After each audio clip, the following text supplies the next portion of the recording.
The Vermillion County community speaking out tonight about changes they want to see at the State Road 63, State Road 234 intersection in Cayuga.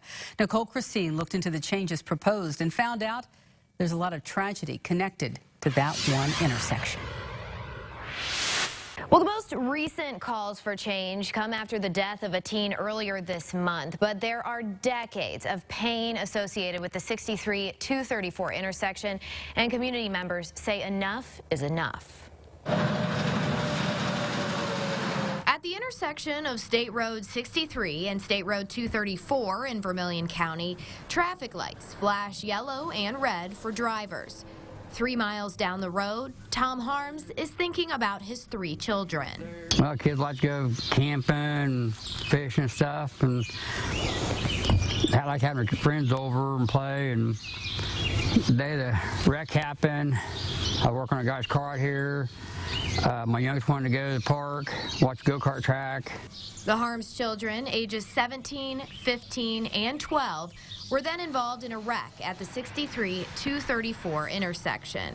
We got in the van and went down there. As soon as I hit the river, I knew it was a bad wreck. By the time we got there, they were cutting TJ out of the car. My oldest daughter was laying on the seat. It wasn't even covered up. Our youngest daughter was on the road, covered up. The 2 girls died that day, August 11th of 2001, and TJ died the next day. Our station's original coverage of the wreck included an interview with Indiana State Police reacting to the loss of all 3 Harms children.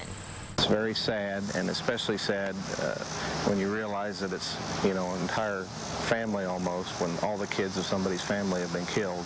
And the Harms kids were not the last to die in a wreck at the intersection.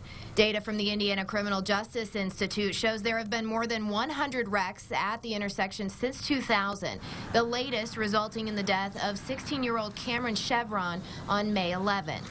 In response to Chevron's death, Vermillion County Commissioner R.J. Donovan wrote a letter to the Indiana Department of Transportation demanding action on behalf of his community. INDOT works for us, not the other way around, and people are frustrated. We pay taxes, and it seems every year INDOT just pushes us off.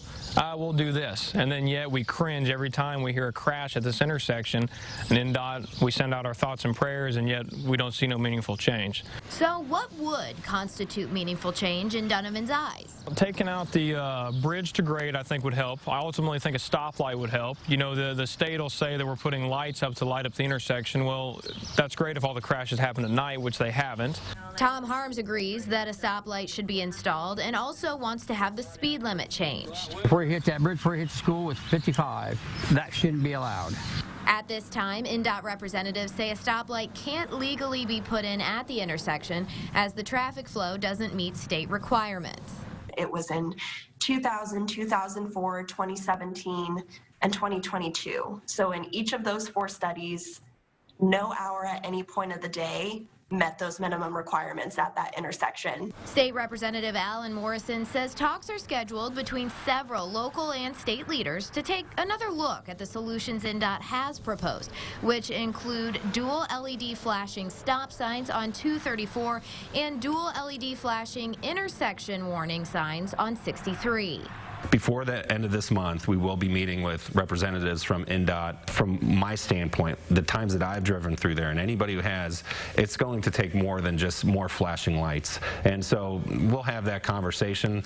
For now, at the intersection, traffic lights still flash yellow and red for drivers.